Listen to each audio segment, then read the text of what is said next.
네, 채널 615 시청자 여러분 반갑습니다. 저는 축구방송 대표이사 권호익입니다. 오늘 진행자가 또 바뀌었네요. 황성 진행자께서 심한 감기 때문에 도저히 오늘 진행을 못하실 것 같아서 제가 오늘 대신 나왔습니다. 자, 오늘 채널 615 101회입니다. 100회 특집 여러분 방송 보셨죠? 직접 오셔서 보신 분도 계시고 TV로 보신 분도 계실 텐데요. 자, 오늘 101회입니다. 영광스러운 회차에 제가 진행을 맡게 됐습니다. 오늘 주제는 3차 북미 고위급 회담 그리고 216 행사 어떻게 진행됐는지 살펴보는 그런 시간으로 준비했습니다. 자, 채널 615 101회 시작하겠습니다.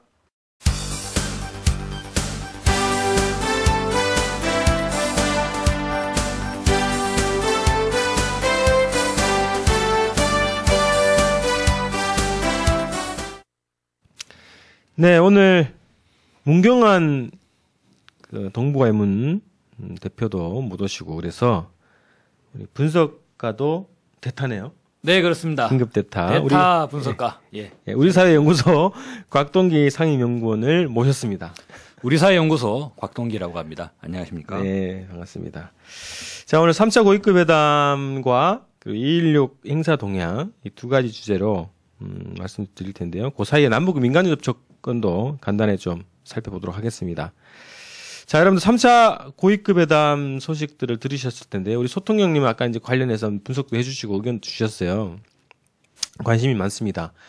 원래 지난 12월 22일 날로 예정되었던 북미 고위급 회담이 김정일 국방위원장의 갑작스러운 서거로 인해서 연기가 됐었는데 이게 언제 열릴 거냐 이런 여러 가지 얘기가 있었는데 지난주에 이제 미국 국무부에서 발표를 했습니다.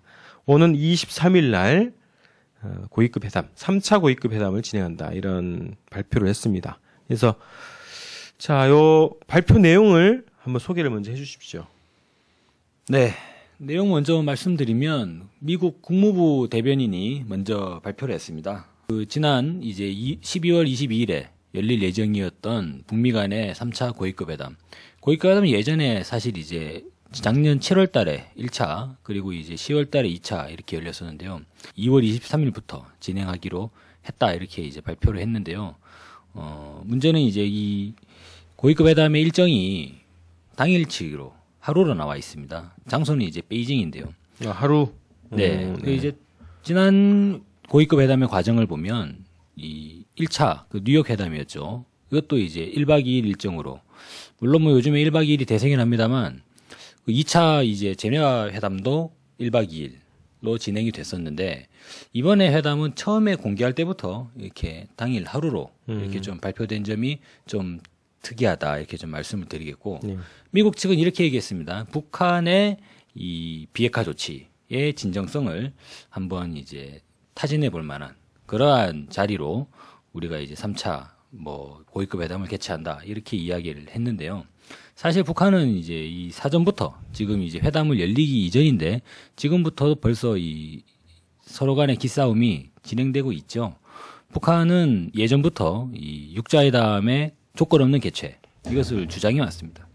사실 이제 미국이 주장하고 있는 이 북한의 우선 조치라고 하는 것도 말씀드리면 농축우라늄 중단하는 것, 그죠? 그리고 이제 핵이나 미사일 시험과 같은 이러한 것들을 이제 하지 않겠다라고 선언을 하시오. 그래서 모라토리엄 그걸 선언할 것, 그리고 IAEA 국제원자력기구의 사찰단을 복귀시킬 것, 이런 것들을 먼저 이제 북에게 요구하면서 이런 것들이 돼야지만이 육자회담도 할 수 있고 그런 거 아니냐라고 이제 이야기하고 있는데, 북한 그리고 이제 중국, 이미 러시아까지 대체적으로 이제 입장이 이미 정리되고 있습니다. 조건 없는 육자회담의 개최. 왜냐하면 육자회담이라고 하는 것은 동북아의 6나라가 모여가지고 이 평화와 안보 문제에 대해서 협의하고 이것의 내용을 결정하는 건데, 왜 누구만 먼저 무엇을 해야지만 조건이 열리게 되고, 그렇다면 이제 미국이나 이명박 정부, 일본과 같은 그러한 국가들은 사전에 이행하는 숙제가 없는 거죠. 이런 식으로 이제 불평등하게 시작되는 육자회담은 애초에 시작하기 전에 이미 판이 빤한 것이다, 그런 주장을 하면서 서로가 동등한 회담이 제기되기 위한 전제 조건으로는 서로 간에 조건을 터놓고 이야기하는 것이 필수적인 거 아니냐. 그러면서 북한과 중국, 러시아는 조건 없는 육자회담 개최에 대체적으로 동의하고 있는 그러한 추세죠. 두 측면이 현재 좀 이제 격돌하고 있는 상황이라고 말씀드릴 수 있겠고요. 특히나 북미 간의 대결 국면은 단순히 육자회담장에서 미국 대표와 북한 대표가 만나느냐 만나지 않느냐 이것뿐만의 문제가 아니라 당장 이달 말에 키 리졸브 훈련이 내정돼 있습니다. 그리고 3월 달에 군사훈련이 계속 또 연이어 진행되고 있죠. 군사훈련과 이 육자회담 그리고 북미 간의 여러 가지 신경전들 뭐 정치, 외교, 군사, 문화 전체적인 대결의 종합판으로 보실 필요가 있겠고요. 여러 가지 대결의 하나의 측면으로 외교적인 흐름도 존재하고 있고 그 외교전에서 현재 3차 고위급 회담이 곧 열릴 예정으로 발표됐다. 이렇게 보시면 될 것 같습니다. 그게 그러면 지난해는 한 1박 2일 정도로 좀 길게 만나서 얘기를 했고 그 1, 2차 회담 끝나고 김계관 부상이 그랬다는 거죠. 뭐 커다란 진전 했는데 그럼 이번에 23일 날은 진짜 미국에서 얘기한 것처럼 그냥 탐색전으로 끝날 공산도 있다. 아니면 상당한 진척된 이 논의 과정에서 몇 가지 좀 결론 짓는 그런 형식의 회담일 수도 있겠다. 뭐 두 가지 측면에서도 분석할 수 있겠네요. 사실 지금 미국의 입장이 상당히 다급하고 그리고 미국은 지금 머릿속에 궁금한 것들이 매우 많을 것입니다. 북한의 체제가 과연 어느 정도로 안정할 것이냐 상당히 궁금할 수밖에 없습니다. 그래서 여러 가지 측면으로 북한의 내부 동향을 파악하기 위해서 노력할 수밖에 없다고 볼 수 있겠죠. 하지만 저희들은 이미 알고 있지 않습니까? 작년 12월 19일에 북한에서 중대 방송을 했는데 중대 방송이 있기 직전까지만 하더라도 한미 당국은 북한이 과연 무슨 내용을 가지고 중대 방송을 할지 전혀 감을 잡지 못했다는 것이죠. 그렇죠. 그러한 측면에서 미국은 지금 상당히 북한의 이 현재 체제가 어느 정도인가 상당히 궁금할 수밖에 없고 그러한 측면에서 각종 다양한 이 탐색전을 벌여나갈 것이다. 이렇게 볼 수 있습니다. 그런 측면에서 이번에 3차 고위급 회담도 미국은 당연히 탐색전으로 활용하고 싶은 그러한 마음이 굴뚝 같겠죠. 하지만 북한 입장에서는 어떻게 되겠습니까? 탐색은 끝났습니다. 그죠? 탐색은 끝났고 지난번 김계관 제1부상이 발표했던 것처럼 이미 커다란 진전이 있었다라고 이야기하고 있고 커다란 진전을 파악을 하고 있는 상황에서 다시 탐색을 한다. 이거는 서로 간의 외교 간의 이 대결에서 맞지 않겠죠. 그러면 북한은 아마도 원칙적인 입장을 제시하면서 대화할 거냐 말 거냐 빨리 결정하시오. 시간은 얼마 남지 않았다. 이러한 내용으로 미국을 몰아붙일 가능성이 좀 있지 않겠나 생각됩니다. 그래요. 이제 이게 발표 시기, 개최 시기 관련해서도 좀 얘기가 좀 있는데요. 이제 원래 작년 12월 달에 예정되어 있었다는 거죠. 네. 근데 이제 연기가 된 거고. 그런데 지금 언론에서는 지금 2월 달이면 생각보다 빨리 진행된다. 이런 분석들을 내놓고 있어요. 그럼 아마도 이제 뭐 지금 기존의 한국 언론 같은 경우는 북이 김정일 국방위원장 서거 이후에 뭐 내치를 강화하고 뭐 내부 안정을 도모하기 위해서 여러 가지 조치를 취하고 있기 때문에 굉장히 바쁠 것이다. 그리고 굉장히 혼란스러울 것이다. 이런 분석들을 해놨기 때문에 지금 이 발표가 굉장히 빠르다 이렇게 판단할 수도 있는데요. 저는 빨리 뭐 개최된다 이런 것보다는 2월 달에 지금 시기에 열리는 시기적인 의미가 또 있을 것 같은데 그거 좀 분석 부탁드립니다. 사실상은 미국 입장에서 전체적으로 지금 동북아에 일어나고 있는 일정들을 한번 살펴보실 필요가 있습니다. 지금 이 3차 고위급 회담은 북한과 미국의 합의에 의해서 진행되고 있는 회담이니만큼 미국 측도 어떻게 일정을 감안하면서 제안을 했겠죠. 사실 살펴볼 수 있는 부분은 이달 말에 한미연합 군사훈련, 키리졸브 훈련이 예정돼 있다는 것입니다. 그리고 그 전으로 보면 북한은 2월 16일을 광명성절 이렇게 새롭게 물론 이제 뒤에서 또 한번 관련해서 분석을 같이 한번 해보시죠. 그 광명성절을 제정을 하게 되면서 실질적으로 회담할 수 있는 공간을 봤을 때 2월 16일과 2월 말, 2월 27일이죠. 그 사이 지점을 살펴보다 보면 대체로 2월 23일 정도가 좀 포착되지 않는가라는 생각을 할 수가 있겠고요. 또한 3월 달로 넘어가게 되면 사실상 남쪽은 이 총선 국면으로 접어들게 되는 측면이 있습니다. 물론 이제 3월 말에 이 쌍용훈련 같은 군사훈련을 또 예정해 두고 있긴 하지만요. 그래서 실질적으로 내용을 살펴보면 키리졸브 훈련 전 그리고 이제 3월 초 뭐 대체적으로 요런 정도에 만날 수 있는 이러한 일시가 나타날 수밖에 없는데 미국은 상당히 급박을 하죠. 키리졸브 훈련, 즉 한미연합 군사훈련을 해야 되는데 이거 과연 북한이 어느 정도로 나올지, 북한이 어느 정도 반응할지에 대한 지금 확신이 없단 말입니다. 미국은. 그렇다면 한번 북한을 간을 찔러봐야 되겠죠. 그러한 과정에서 키리졸브 훈련을 진행하기 이전의 시점이 오히려 더 타당하지 않겠나. 왜냐하면 이번에 3차 북미 고위급 회담을 하면서 김계관 제1외무상의 발언을 들어보면서 북한의 대응 태세가 이러이러할 분위기겠다. 내지는 북한 당국의 입장이 이러하구나 라는 부분들을 파악을 하고 그렇다면 좋다. 우리는 이번 키리졸브 훈련에서 한번 밀어보자 라고 결정을 하든지 아니면 안 되겠다. 큰일 났다. 이런 식으로 정리가 될 텐지 뭐 이러한 부분에 탐색전의 일환으로 이번 회담이 예정되지 않겠나 이렇게 말씀드리겠습니다. 네. 원래 한미 간의 한반도 평화교섭본부장인가요? 미국에 가서 방미를 해가지고 네. 남북 대화를 우선 해야 된다. 그 다음에 북미 대화다. 이제 이렇게 선호차를 다시 확정을 하고 네. 같이 입장을 발표했다 아니죠? 그 다음에 나온 게 이제 북의 국방위원회 정책국의 질문장이에요. 네. 남쪽은 대화 자격이 없다 이렇게 던지고 나서 지금 북미 회담이 잡힌 거거든요. 네. 그래서 모양새는 남북 대화가 선행하지 않고 북미 대화가 선행하는 이런 모양새를 취하고 있다는 거죠. 왜 그럴까? 왜 이런 상황이 벌어질까? 그 사실 북미 대화 앞서서 남북 대화를 선행하고자 하는 것은 이 남쪽 정부나 미국 정부의 일관된 요구입니다. 사실상 지금 상황에서 북미 대화가 타결이 된다고 하는 것은 오바마 행정부가 계속적으로 북한에 대해 취해왔던 이 전략적 인내가 사실상 끝났다는 거죠. 그래서 결과적으로 미국의 패배로 그렇게 낙인 찍혀버릴 수 있는 상황이 되기 때문에 미국은 그 책임을 회피하기 위한 측면에서 한국이 먼저 해라. 그러면 남북 간의 분위기가 좋아졌으니 우리 미국은 뭐 큰 나라의 이 입장에서 어쩔 수 없이 뭐 불만이 많이 있지만 그래도 좋다. 우리도 북과 관계를 개선하겠다. 뭐 동맹의 이러한 입장을 반영한 조치다. 뭐 이런 식으로 하면서 얼렁뚱땅 책임을 회피하고자 하는 게 오바마 행정부의 기본 입장이라고 볼 수 있겠습니다. 이명박 정부 마찬가지로 현재 4월달 총선을 앞두고 있습니다.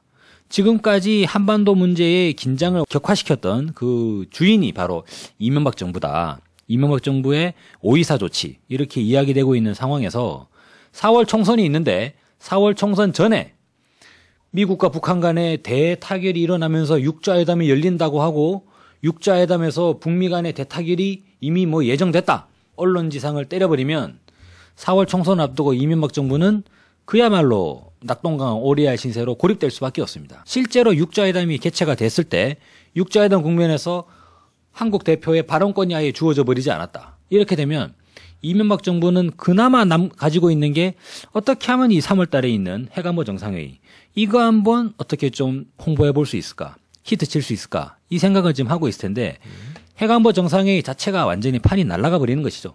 그렇기 때문에 이명박 정부는 어쨌든지 간에 제발 북미 회담 전체 흐름 앞에 남북대화 제발 좀 하나만 끼워 주십시오. 왜냐하면 이렇게 해야지만이 청와대는 또 홍보를 할 것입니다. 우리 각하의 이 두 팀 없는 의지가 발현된 하나의 조치로서 사실상 이 모든 것도 우리 청와대 각하께서 좀 이렇게 조율한 결과이다. 이런 식으로 홍보를 하고 싶겠죠. 그런 측면에서 북미 대화 앞에 남북 대화 이거는 이명박 정부와 오바마 행정부의 일관된 요구였다. 이렇게 볼 수 있겠습니다. 네. 하지만 북은 말씀하신 것처럼 9개 항의 질의를 먼저 이제 던져버렸죠. 그래서 북미 대화 앞에 남북 대화가 끼어들 여지를 먼저 거세시켜 버렸습니다. 그러다 보니까 지금의 여러 가지 국면이 나타나는 것이고 상당히 이명박 정부가 구차한 이런 입장을 보이게 됩니다. 막 갑자기 난데없이 고구려 고분군 주변에 있는 나무에 병충해가 있으니 이거를 좀 어떻게 같이 협의하자. 뭐 이러한 카드도 들이밀었다가 퇴짜 맞고요. 대한적십자사를 동원해가지고 남북 이산가족 상봉을 한번 해봅시다. 이것을 또 제안을 했다가 북으로부터 또 사실상 거부 승인을 받아버렸죠. 지금 그러한 국면에서 이명박 정부와 미국이 극도로 고립되어 있는 상태다. 이렇게 보시는 게 아마 실제적인 흐름 아닌가 생각됩니다.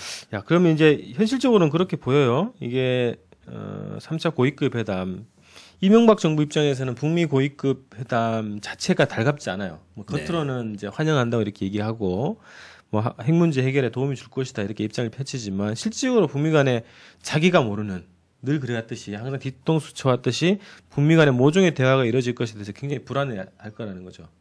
그래서 남북대화 선행 원칙을 강박을 하고 뭐 무기 주면서 온갖 이 퍼주기를 하면서 그런 원칙을 공유를 해왔다는 거죠. 네. 근데 이번에 북미 회담이 진행되는 것 그리고 그 앞에 제기됐던 남북 대화가 다 거부당한 것 이런 걸 보면 실제로 미국과 이 이명박 정부가 공유했던 그런 원칙 자체가 붕괴된 것 아닌가 이렇게 또 볼 수도 있겠거든요. 네, 그렇죠. 더 이상 그러한 이 서로 간의 체면을 세워주는 이렇게 여유 있는 이 육자회담이 사실상 물 건너 갔습니다. 그렇게 된 이유는 미국의 전략적 인내가 그동안 북한이나 이 이른바 이제 북중러 그리고 이제 북한 당국이 보기에는 너무 시간을 많이 잡아먹었거든요.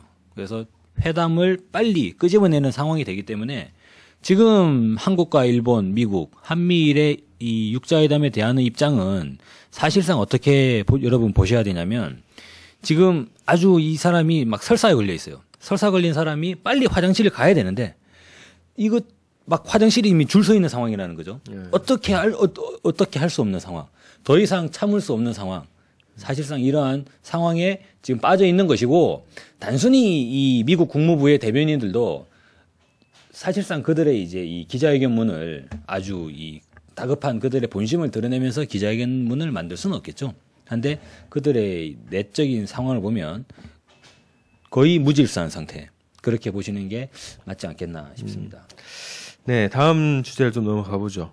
작년 올해 그 고위급 회담 이후에 나왔던 얘기가 뭐냐면 뭐 북의 그 고농축 우라늄 동결 얘기도 나오고요. 그것과 식량 지원을 맞바꿨다 뭐 이런 보도도 나왔어요. 그러면서 네. 이제 한참 논란됐던 것이 대북 식량 지원 문제에 대한 논란이 있었어요. 뭐 미국에서는 영양 지원을 하겠다 뭐 이런 얘기했고 북에서는 이전에 9.19 공동성명 당시에 합의했던 식량 지원 부족 미지급분 그에 대해서 더 해라 뭐 이런 얘기도 왔다 갔다 했다는 얘기죠.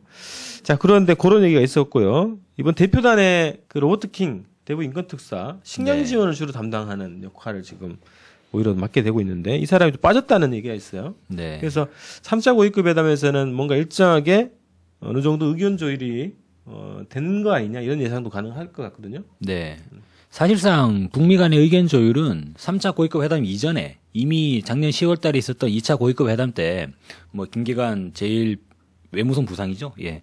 밝혔다시피 커다란 진전이 있었다는 것에서 사실상 대체적인 합의가 되지 않았나 이렇게 좀 볼 필요가 있을 것 같습니다. 그래서 이번에 모이는 이 3차 고위급 회담의 단계에서는 이런 식량 지원의 문제를 어떻게 할 거냐 이러한 이 거래 내지는 이제 협의 과정 자체가 이미 다 끝나버린 사안이기 때문에 올 필요 없다는 거죠. 그런 사람들 배제하고 이제 단촐하게 좀 진행을 하는데 사실상 3차 고위급 회담의 과정이 이미 북미 간의 세부적인 현안들에 대해서는 2차 고위급 회담 때 상당 부분 진척이 됐다라는 것이 맞을 것 같고요. 북한의 입장에서도 아니 예전에 회의 다 결론 난 건데 왜 또 이야기하십니까? 이렇게 흐름이 진행될 수밖에 없지 않겠나.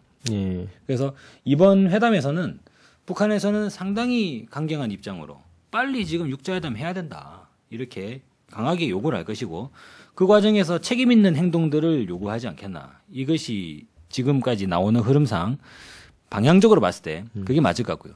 미국의 입장에서는 그래도 이런저런 구실들을 한번 좀 달아보고자 하지 않겠나. 이렇게 좀 생각이 듭니다. 그 예전 같은 경우에서 우라늄 농축을 이제 중단하는 문제와 식량 지원을 맞바꾼다 이러한 흐름으로 이 일부에서 이제 뭐 언론에서 나오는 보도도 있습니다만 사실상 그것을 맞바꾼다고 보기에는 좀 어려운 문제가 있는 것이죠. 이를테면은 농축 우라늄 문제는 사전에 논의할 대상이 아니다. 그거는 이미 예전부터 그러니까 이제 그 말씀하신 바와 같이 미국이 북에게 지원하기로 한 이 식량 문제 50만 톤이 진즉에 해결됐어야 되는 문제인데 이런 것들조차도 지키지 않고 니들이 무슨 뭘 하라 말아라 얘기할 자격이나 있냐. 사실상 이런 분위기 속에서 그래? 그러면 좋다. 우리가 그동안 주지 않았던 거 자 줄게. 자, 그럼 이제 우리 말할 수 있지? 뭐 이런 분위기가 지금의 북미 간의 단계가 아닌가 이렇게 좀 보시는 게 맞을 것 같습니다. 자, 그리고 또 27일부터 키 리졸브 독수리 훈련이 시작됩니다. 3월 7일까지, 9일까지인가요 되고요. 3월 말에 또 쌍용 훈련 되고 또 다음 주 20일부터는 23일까지 서해에서 대잠 훈련. 네. 뭐 이렇게 대잠 훈련이 예상되고 있습니다. 이렇게 이것이 이제 진행되는 동안에 대화가 또 열리는 거죠. 진행되기 전이고 사이네요. 대잠 훈련과 그 키 리졸브 훈련 그 사이고 보통 군사 훈련이 진행되면 그 과정에서는 대화 자체가 잘 안 됐잖아요. 네. 중단되거나 뭐 이렇게 됐었는데 이게 서로 어떤 영향을 미칠 것이냐 네. 이렇게 한번 좀 분석을 좀 해보죠. 네. 이번 3차 고위급 회담에서 북한이 외교적 표현으로 보면 원칙적인 입장이고 사실상 강경한 입장을 이제 제시할 걸로 그렇게 이제 보여지는데 그렇게 되는 경우에 미국은 판단해야 될 것입니다. 이를테면 키 리졸브 훈련 국면에서 이 한반도 위기, 전쟁 위기 국면이 상당히 격화되는 것으로 그러한 상황으로 흘러가겠죠. 그러면 미국은 사실상 키 리졸브 훈련을 실질적으로 갖다 박아서 정말로 전쟁이 터지든 뭐 국지전이 터지든요. 아니면 2010년 말에 연평도 포격전 같은 사태 그것이 확대되는 양상 그러한 양상이 일어나던가 아니면 여러분들 주목해서 보셔야 될 게 지난 2010년도 12월에 무슨 보복 조치라는 걸 이야기하면서 연평도 일대에 이 대규모 해상 화력 훈련을 상정을 했었습니다. 그렇죠. 예, 그래서 그때 뭐 실질적으로 전쟁이 나느냐 마느냐 이런 얘기가 있었죠. 그러면서 이 미국의 빌 리처드슨 당시 뉴멕시코 주지사가 평양으로 날아가고 그래서 뭐 상당히 긴박한 국면이 진행이 되다가 정작 사실상 훈련을 했다. 남측은 훈련을 했다고 주장을 하고 북측은 시끌렁한 이러한 이 장난질에 우리는 대응하지 않는다. 이러면서 쓱 넘어가 버린 전례가 있어요. 사실상 전 세계 관심의 초점을 연평도로 딱 집중을 시켰는데 정작 훈련이 진행된 양상을 보면 유야무야 돼버린 전례가 있습니다. 이미 이번에 이 키 리졸브 훈련 역시도 뭐 한미 당국은 이미 발표를 해버렸죠. 키 리졸브 훈련을 이렇게 진행을 하겠다라고 발표를 한 이상 진행했다고 발표한 것을 진행 안 한다고 발표를 해버리면 이거는 완전 국제적인 망신이겠죠. 근데 실질적으로 이 키 리졸브 훈련 양상이 유야무야 될 버릴 가능성도 일정하게는 존재한다. 이렇게 생각됩니다. 자, 23일 날 3차 고위급 회담 결과 분석은 24일 날 채널 6기로 생방송에서 분석해 드리도록 하겠습니다. 채널 고정하십시오. 자, 다음 두 번째 주제로 넘어가죠. 남북 민간 접촉 있었는데요. 이거에 대해서 잠깐 얘기를 좀 나눠보겠습니다. 자, 9일 10일입니다. 6.15 공동선언 실천 민족위원회 남측 해외 북측 본부가 만났습니다. 실무단이 만나가지고 올해 공동에서 어떻게 할 것이냐, 민간교회를 어떻게 보관할 것인가 이런 주제로 해서 만났습니다.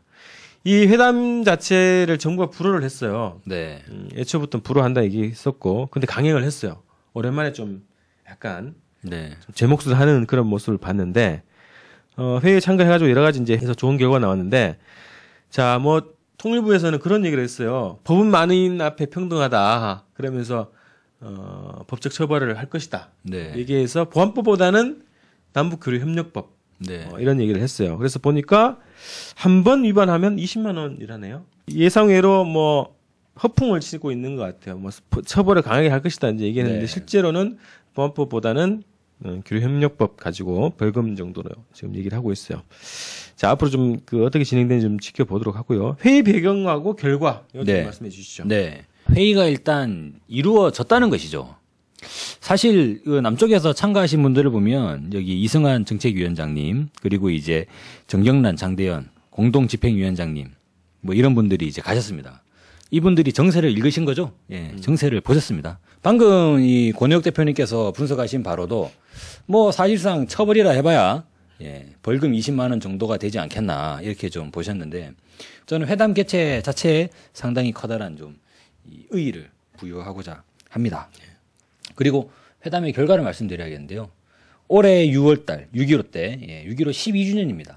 6.15 공동선언의 기념 행사를 금강산에서 공동 개최할 것을 남쪽이 제안을 했습니다. 남쪽이 제안을 했고 북측위원회에서는 관련 부분을 이 면밀하게 검토하겠다. 매우 긍정적으로 이렇게 이제 화답을 했죠. 그렇다면 지금 남아 있는 것은 뭐냐면 이명박 정부가 과연 이것을 응할 것이냐, 응하지 않을 것이냐. 사실상 남북 해외, 즉 남쪽의 민간 진영은 일치하게 이 6.15 공동선언, 14선언의 이행을 주장하고 있습니다. 이것은 비단 남쪽의 일부 이제 시민들의 이야기일 뿐 아니라 야당 세력들, 이것도 뭐 통합진보당뿐 아니라 민주통합당까지도 6.15 14선언의 전면적인 이행, 5.24 조치 폐기, 모든 사람들이 다 원하는 것이죠. 단 한 사람, 그죠? 그분이 계십니다. 예. 을 제외한 모든 민족 구성원들이 이것을 이제 열렬하게 원하고 있는 상황입니다. 그래서 향후에 6.15 12주년을 맞이한 전국에서, 분명 그 사이에는 4.11 총선의 승리가 있겠죠. 그래서 여소야대 전국이 만들어진다면 더욱더 강력한 이 남북 대화 교류의 요구들, 움직임들이 폭발할 것이다. 그런 과정에서 금강산에서 6.15 공동행사의 개최, 이거는 상당히 이명박 대통령의 뒤통수를 땡기게 만들지 않겠나, 그렇게 생각이 듭니다. 네. 자, 올해는 6.15 행사를 금강산에서 하기로 이제 결의를 봤는데요. 반드시 성사시켜야죠. 제가 볼 때는 지금 이런 기세로 나가면 만약에 정부가 불허하면 금강산 진격투쟁할 기세인데요. 수많은 이 사람들, 진보적 인사들, 청년 학생들이 휴전선으로 몰려가서 노무현 대통령이 열었던 이 금강산 육록길을 열어라라고 하면서 휴전선을 들고 흔들면 어떻게 될까요? 한국 사회가 거의 핵폭탄을 맞는 수준으로 사회 여론이 뒤흔들리지 않을까. 이게 또 조건이 좋은 게 금강산이 강원도 아닙니까? 네. 강원도지사가 또 최문순 도지사가 계시기 그렇군요. 때문에 예. 그래서 만약에 공동행사가 안 됐다 그러면 강원도에서 네. 분리 행사를 하더라도 네. 강원도지사께서 책임을 지셔야죠. 네. 하지만 무엇보다 좋은 거는 금강산 자리에 남북 해외 성원들이 한 자리에 모여서 손에 손을 잡고 아리랑, 우리의 소원은 통일 노래를 부르는 게 무엇보다도 가장 흐뭇할 것 같습니다. 기대를 해보겠습니다. 자, 아까 말씀드렸는데 정부가 민간 접촉 불허했어요. 네. 뭐라고 그랬나요? 이유가 정말 충격적입니다. 정치적으로 악용될 수 있을 것 같아서 어렵다. 이렇게 이야기했죠. 남쪽에서나 한반도 차원에서나 동북아 차원에서나 전 세계 차원에서나 사실상 이 문제를 불러일으켰던 세력이 누구냐라고 했을 때 이명박 정부가 아닌가 이렇게 볼 수 있겠죠. 근데 그랬던 이명박 정부가 민간 진영에서 이 심양에서 대북 접촉을 하겠다는 것이 정치적으로 악용될 수 있다라고 이야기하는 것 자체가 일단 이 사람들은 국민을 바라보는 시각 자체가 잘못된 거죠. 뭐 북한에 대한 제대로 된 정보 하나도 없습니다. 그런 사람들이 실질적으로 북한이 어떠한 나라이고 북한의 사람들이 어떠한가 이런 것들을 국민들과 함께 정보를 공유하면서 그러면 우리가 진정으로 북을 대하는 자세가 어떠해야겠는가 이러한 측면을 함께 논의하면서 공부해가지 못할 망정 북한은 곧 망한다 라고 끊임없이 주장을 하면서 모든 남북관계를 단절시켰던 것이 바로 통일부입니다. 그 결과로 막대한 인적 물적 피해가 지금 나타나고 있는 것이죠. 사실상 정치적인 문제점, 정치적인 갈등을 초래한 당사자가 그것을 해결하겠다고 하는 사람들을 데리고 정치적으로 악용될 수 있다라고 이야기하는 것은 그야말로 말장난이다. 네. 또 하나 있었는데요. 이산가족 상봉 제안 했습니다. 네. 상봉을 위한 회담 제안을 20일 날 문산에서 만나자 이런 제안을 했는데 무시당했죠. 네, 그렇습니다. 가장 자존심 상하는 거는 인터넷에서 보면 무풀이라고 그러는데요. 네. 무풀, 냉무, 답변이 없습니다. 아예. 가타부터 없어요. 어떤 일이 있었는지 잠깐 간략하게 좀 정리해 주시죠. 예. 사실 이제 이명박 정부도 뭐 눈이 있고 귀가 있는 이상 보는 게 있고 듣는 게 있다 보니까 세상이 어떻게 돌아가는지 판단은 차치하더라도 정보는 들어올 수 있겠죠. 그래서 북미 간의 고위급 회담이 이루어지고 이거 이러다가 세상이 어떻게 될지 알 수 없는 상황이 되고 있습니다. 이명박 대통령은 지금 어쨌든지 3월에 해관보 정상회의 한번 잘해보고 그리고 키리저브 훈련을 이런 계기로 한미동맹의 튼튼함을 과시하면서 미국의 전투기를 등에 업고 북한에게 한번 큰 소리 쳐면서 이걸 가지고 4월 총선에서 한번 좀 짭짤하게 재미를 보자. 이 생각에 지금 몰두하고 계실 건데 북미 간의 회담이 일어난다. 이런 얘기가 나오니까 당황할 수밖에 없는 거죠. 그래서 이명박 정부 입장에서는 이 지금의 이 나타나고 있는 국면에 어떻게든지 좀 끼어들어 보겠다. 그러한 측면에서 각종 대화 제의들을 남발하고 있는 것이 아닌가 생각이 됩니다.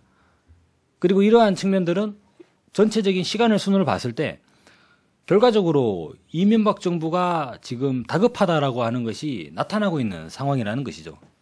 그러게요. 이런 부분들이 확인되고 있는 상황에서 북한은 오히려 더욱더 자신감을 가지게 되고 더 밀어붙여야겠다 이렇게 결론을 낼 수밖에 없는 그런 구도가 조성되고 있습니다. 지금 그 아까 얘기했던 병충해 방제 사업 그리고 민간 그러니까 이산가족 상봉 문제 네. 그리고 개성공단에 무슨 뭘 협의하자고 이런 제안까지 하겠다고 이런 얘기를 했는데 전혀 지금 반응이 없어요. 그래서 오히려 이제 대화에 매달리고 있는 형세다. 그런데 지금 번지수를 잘못 잡고 있죠. 질문장에 대한 답을 공개적으로 하지 않는 이상 남북 대화는 절대 이루어지기 어려운 조건이다. 이런 것을 인식을 해야 될 것 같습니다. 자, 마지막 주제로 북한의 2.16 행사 동향 잠깐 좀 살펴보겠습니다. 어제 행사가 있었죠. 김정일 국방위원장의 탄생 70돌입니다. 70회 탄생일에 맞춰서 대대적인 행사가 있었는데요. 북에서는 조선노동당 정치국회에서 이날의 광명성절로 제정을 했어요. 네, 그렇습니다. 그리고 나서 70돌 행사를 했는데요. 어떤 행사들이 있었는지 좀 간략하게 정리 부탁드립니다. 네, 여러 단신들, 신문 기사들을 종합을 해보면 북한이 어제 2월 16일 여러 다채로운 행사들을 벌였다는 게 지금 이렇게 저렇게 판단이 되고 있습니다. 무엇보다 주목할 점은 열병식을 했습니다. 그 장소가 구체적으로 나오고 있지는 않는데 아마도 금수산 기념궁전, 이번에 명칭이 바뀌었으니까 금수산 태양궁전이라고 불러야겠죠. 네. 거기에서 열병식이 진행된 건 아닌가라는 생각이 드는데 그 신문 기사의 내용을 보면 각종 방사포, 미사일 등 첨단 무기와 더불어서 육해공군의 전체 열병식이 진행됐다. 이렇게 좀 이야기가 되고 있습니다. 이것도 물론 좀 주요할 만한, 특이할 만한 조치가 되겠죠. 그리고 무엇보다도 김정일 국방위원장과 관련한 여러 가지 다양한 조치들이 있었습니다. 아까 말씀하신 바와 같이 2월 16일을 광명성절로 지정을 하고요. 예전에 북한은 이제 4월 15일, 즉 김일성 주석이 탄생했다라고 이야기되는 4월 15일을 태양절로 그렇게 지정을 하고 있죠. 네. 2월 16일을 이번에 광명성절로 지정을 했습니다. 그리고 김정일 훈장이라고 하는 것을 새롭게 제정을 했고요. 김정일 청년영예상 그리고 김정일상 등과 같이 예전에 북한은 최고 훈장이라고 하면 김일성 훈장이었습니다. 그리고 북한에서의 최고상은 김일성상 이렇게 있었는데 이와 같은 이 김정일 훈장, 김정일상 여러 가지 상들을 새롭게 이제 만들게 됐죠. 여러 가지 행사들도 진행이 됐습니다. 무엇보다도 제16차 김정일화 축전이 평양에서 진행됐습니다. 이건 14일부터 계속 행사가 좀 진행이 됐다고 합니다. 그리고 중앙미술 전시회가 있었는데요. 선군 조선의 위대한 태양 이러한 제목으로 미술 전시회가 2월 15일부터 평양 교회극장에서 진행이 됐다고 합니다. 그리고 체육대회도 진행됐습니다. 제21차 백두산상 국제 피겨 축전이 진행됐습니다. 수중 체조 무용 모범 출연 있었습니다. 그리고 조선소년단 전국연합단체 대회, 즉 태권도 대회가 열렸습니다. 또한 여러 가지 조형물들도 발표가 됐는데요. 김일성 주석과 김정일 국방위원장의 동상, 즉 기마상이 만수대 창작사에서 건립됐다. 이러한 보도가 또 있었습니다. 그리고 북한 당국이 여러 가지 정치적 조치들을 취했습니다.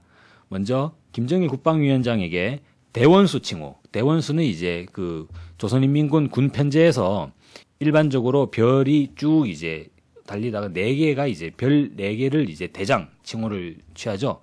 3개가 상장, 그다음 대장인데요. 그 이후로 이제 차수가 되죠. 차수 위에 원수가 있는데 그 위에 이제 대원수. 그래서 김정일 국방위원장에게 대원수 칭호를 좀 수여했다고 하고요. 그리고 북한의 이 장성급 23명에 대한 승진 인사를 단행했다고 합니다. 그리고 김정일 훈장이 이 제정이 되면서 바로 김정일 훈장을 각 인사들에게 좀 수여를 했습니다. 그래서 북한 당국은 이렇게 이야기합니다. 북한의 사회주의 강성되고 건설 과정에서 모범을 쌓고 위운을 세웠던 인사들에게 이 상을 수여한다라고 하면서 이 상은 그 북한 공화국이죠. 북한 최고의 상인 김일성 훈장과 같은 이 의미를 띈다라고 하면서 각계 인사들에게 이 김정일 훈장을 이제 수여하는 그러한 과정이 있었다고 합니다. 네. 자, 마지막으로 하나만 딱 물어보죠. 자, 4.15까지 굉장히 그 북측 같은 경우에는 만수대 거리도 완성을 해야 되고 네. 여러 가지 이제 그 경제 건설 관련한 조치들, 계획들 이런 것들을 4월 15일까지 이전까지 끝내는 걸 목표로 지금 계속 열심히 활동을 하고 있는 걸로 보이는데요. 자, 강성대국의 대문을 이견 북의 준비 정도. 4월 15일에 이제 강성국가 선포식 네. 이런 의미로 저희들이 예상을 하는데, 자, 어느 정도 준비가 돼 있는 걸까요? 네. 이거는 직접 가보지 않아서 잘 모르겠지만 네. 여러 가지 보도를 좀 종합해가지고 어느 정도 준비되어 있는 것 같다. 네. 예상을 좀 말씀해 주세요. 네, 일단 이거는 기본적으로 북한의 준비 정도를 저희가 이제 실질적인 자료를 가지고 말씀드릴 수가 없습니다. 근데 이제 무엇보다 살펴볼 수 있는 건 정치적으로 좀 분석해 볼 수는 있겠죠. 일단 북한의 이 사회가 어떤 체제인가라는 것을 볼 때 북한의 최고 지도자 그리고 조선노동당을 중심으로 한 유일적 지배 체제 이렇게 흔히 이야기하지 않습니까? 자, 북한에서 이 북한의 영도자의 발언, 북한의 최고 지도자의 발언과 그가 제시하는 구호와 내용들은 그야말로 북한 주민들에게 있어서 더 이상 어길 수 없는 하나의 이제 철칙으로, 그리고 이것은 반드시 실현되는 내용으로 밖에 될 수가 없습니다. 그렇게 여겨질 수밖에 없죠. 그러면 북한 당국이 이미 2012년에 4월 15일을 사회주의 강성대국의 대문을 여는 하나의 대축전으로 맞이하자라고 이제 주장을 할 때 이미 그러한 타산들이 내부적으로 서 있지 않았나 이렇게 보시는 게 맞습니다. 역사적으로 거꾸로 소급을 해봐도 그렇게 되겠죠. 그래서 지금의 국면에서 이것이 어떠한 성과들이 나타날 것인가라는 부분들을 이야기할 때 사실상 4월 15일에 이 발표되는 성과들, 내세울 내용들은 이미 북한 내부적으로 준비가 되고 있는 상태가 아닌가. 이미 이제 내용들이 좀 정해져 있겠죠. 이를테면 희천 발전소가 이제 북한에서 많이 이야기되고 있고 어떤 일이 있더라도 4.15 내에 희천 발전소를 건설하겠다라고 수차에 걸쳐서 이야기를 해왔습니다. 그렇죠? 근데 이야기를 해왔는데 만약에 희천 발전소가 4월 15일에 완공이 안 됐다고 해봐요. 기운 빠지겠죠. 그래서 큰일, 북한 주민들이 상당히 당황하거나 동요하는 이런 내용들이 나타납니다. 그러면 어떻게 될까요? 만약에 이 희천 발전소가 4월 15일까지 건립되기 어려운 정형이다라고 하면 희천 발전소가 안 들어가겠죠. 네. 그렇죠. 그거랑 마찬가지입니다. 이를테면 북한은 4월 15일을 사회주의 강성대국이 되는 해로 이야기하지 않습니다. 그죠? 사회주의 강성대국의 전망을 보여주는 해. 이렇게 설정을 하죠. 뭐냐면 4월 15일까지 사회주의의 강성대국이라고 하는 게 뭔가라는 데 대해서 우리가 전망을 보여줄 수 있다. 즉 그러한 전망들이 내부적으로 이미 준비가 완결 단계에 들어서고 있기 때문에 그렇게 이제 발표하는 것이 되겠죠. 그래서 이미 그 4월 15일은 내용적으로 준비가 되고 있고 완비가 되고 있다. 이렇게 보는 게 맞을 것 같습니다. 다만 공개가 되느냐 공개되지 않느냐 그것의 차이라고 봐야겠죠. 네. 근데 이제 물론 지금에 보면 이제 여러 가지 보수 언론이나 특히나 이명박 정부가 상당히 좀 그들의 정치적 안목이 너무나 좀 안쓰럽긴 합니다. 왜냐하면 이미 북한은 내적으로 그런 게 준비되고 있다고 보는 게 맞을 텐데 아직까지 공개되지 않았기 때문에 그것은 없는 거다라고 이야기하는 거는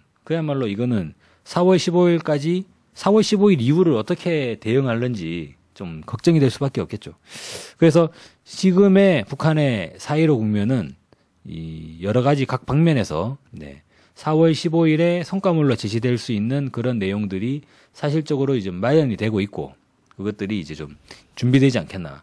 지금까지 내용들로 봤을 때 좀 어떤 부분들로 예상되겠는가라고 말씀을 드리게 되면 기본적으로는 북한이 강조하고 있는 그 CNC 공작기계부터 시작해서 CNC화라고 되는 자동화 설비 체계 그러한 측면으로 첨단이라고 하는 코드가 좀 이제 부각될 수 있을 것 같고요. 또 하나는 이제 대규모적인 이 새로운 건설 대상들에 대한 공개 해서 뭐 희천 발전소부터 시작을 해서 말씀하신 것처럼 평양의 이제 만수대 거리 그러한 부분들이 좀 이제 많이 거론되지 않겠나 이렇게 예상을 해볼 수 있겠습니다.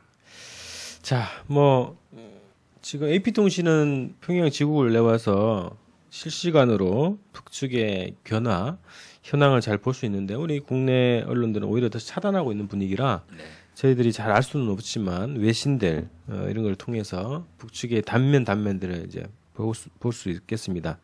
그래서 4월 15일 정도면은 뭐 전 세계 언론들이 다 평양으로 몰리지 않겠습니까? 저희들도 평양 취재를 뭐 추진하려고 합니다만 성사 여부는 잘 모르겠습니다. 그러나 어쨌든 외신을 통해서라도 북측의 4월 15일 어떤 모습으로 우리에게 다가올지 기대를 해봐야 될 것 같습니다. 저희들도 그때까지 계속 뭐 이 남북 관계 한반도 정세를 잘 분석을 하면서요 북측의 현황 저희들이 입수하는 만큼 여러분들과 이야기를 나누도록 하겠습니다. 오늘 한반도 오늘 그 곽동기 우리사회연구소 상임연구원 모시고 같이 진행했습니다. 수고하셨습니다. 고맙습니다. 네.